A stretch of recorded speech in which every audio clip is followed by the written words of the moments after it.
After Pete. Just a few quick words.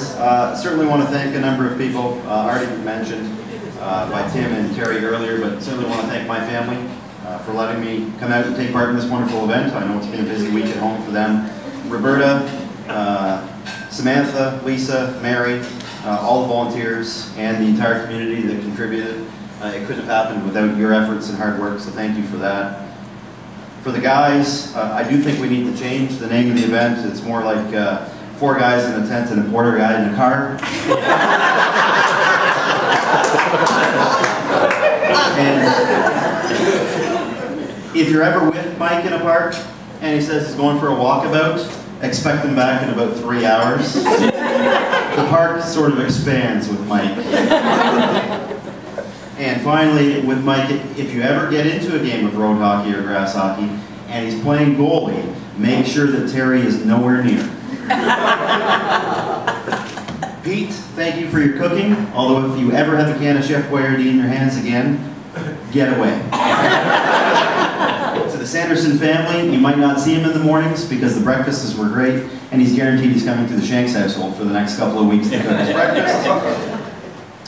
And Pete, do you have something with cameras?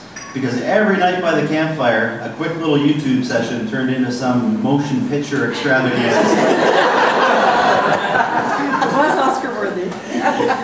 For those of you that attend events at the Armory, usually we like to leave the doors open in the Armory and the washrooms. I don't know if you know, I'm the manager of Parks, Recreation, and Culture.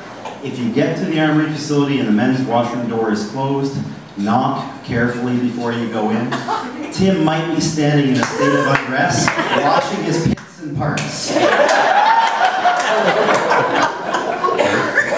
Terry already talked about the tarp session, and to follow up with him, again, we talked about the hockey game. They've already talked about it with the police department. For those of you that are not aware, if you're ever part of a team that's a police versus fire event, you better come to play, because it's full on.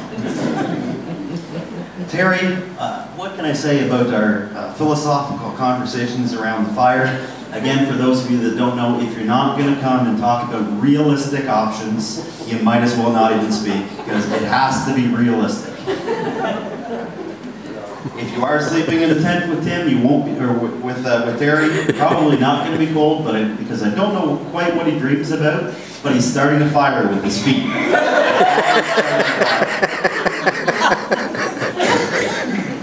I do want to again thank Roberta for inviting us to take part. I do understand, and I know Lindsay's a small town, but I guess from what I've heard about the rumors, there's a little bit of Hollywood in Lindsay, because I do believe that there was an offer out there to our entertainment that will be following us later to take part in the 5-minute in a tent event to Denny Grignon.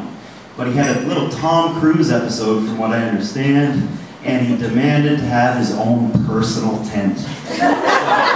So he couldn't take part in that. I do want to say that the campfires for me were the best of the week. It was very enjoyable. And to echo Terry and Tim's comments, I would gladly take part in this event again. And what made it easy, a lot of people said throughout the week that, must be hard, must be tough. Yeah, we didn't sleep a lot. No, the meals maybe were not what we would expect at home. But the 4 other guys made it a very enjoyable experience for me personally. So thanks guys, much appreciated.